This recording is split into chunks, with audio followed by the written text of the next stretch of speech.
You crack out of your shell into a tiny structure woven from spider silk. Your mother chose this material specifically because it will stretch as you grow from the size of a bumblebee into a full-fledged bird. From the moment you emerge, your biological engine is redlining.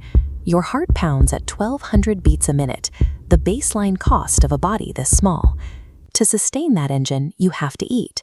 Every 15 minutes of every hour you are awake, your body demands fuel. If you miss that window, your metabolism immediately begins consuming your own muscle and organs just to keep the lights on. Learning to gather that fuel is a brutal process of trial, and you try to mimic your mother, miss the target, and smack face first into a flower before finally getting your tongue on the nectar. For a fraction of a second, the desperate need for sugar subsides. Then it rushes back. From first day to last, your existence is defined by an inescapable perpetual state of hunger. Getting to the next wheel requires a completely unique method of flight. Instead of flapping up and down like other birds, you maneuver by rotating your shoulders in a fluid, continuous figure-8 pattern. This generates lift on both strokes. You hover, fly backward, and hold a perfectly fixed position in open air, decoupled from the environment. But that aerial mastery burns massive amounts of calories, forcing you to become one of the most aggressively territorial animals on Earth. You fiercely claim a patch of flowers and view any creature that enters your airspace as a direct threat to your life. You will spend 40 long minutes harassing a red-tailed hawk, an opponent that weighs 400 times more than you do, diving and darting at its head until it leaves your 3 precious flowers alone. Your hyper-engineered biology makes you an absolute master of the air. Yet that same biology traps you in an endless, exhausting cycle of violent resource defense just to secure enough sugar to see sunset. Eventually, the light fades. The sun drops behind the tree line, the temperature falls a few degrees, and your frantic daily routine hits a wall. This chart illustrates a biological failsafe called torpor. As darkness sets in, your internal temperature will drop by 50 degrees, and your heart rate will plummet from 1,200 beats a minute down to fewer than 50. Your toes automatically lock onto a branch.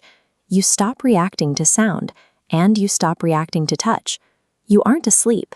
Your body is in a suspended state that is much closer to being completely turned off. If you kept your engine running at full speed through the cold night without food, you would starve to death before sunrise.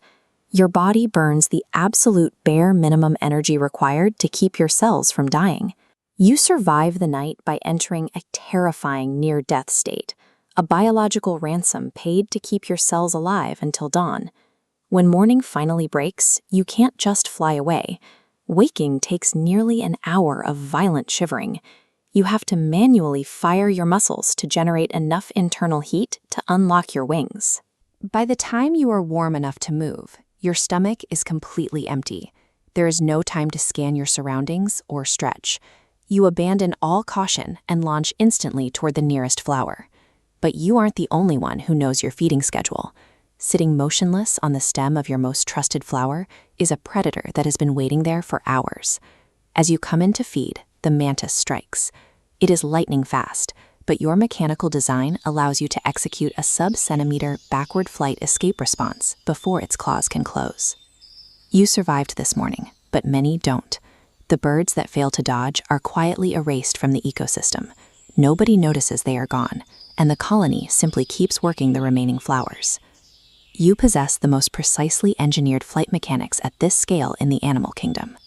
Yet, even with perfect spatial memory and sub-centimeter drift, you remain intensely, fragilely vulnerable to the quiet patience of an ambush. If you survive the predators and the cold for a few years, you eventually reach August. Your feeding habits shift into overdrive as you begin eating past the point of satiety, methodically gorging on every insect and flower you find until you have doubled your body weight in fat.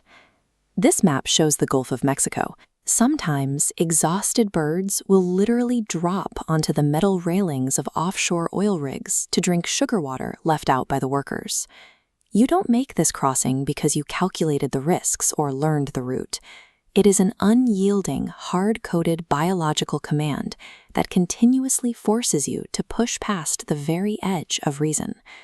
Different species undertake different versions of this brutal journey.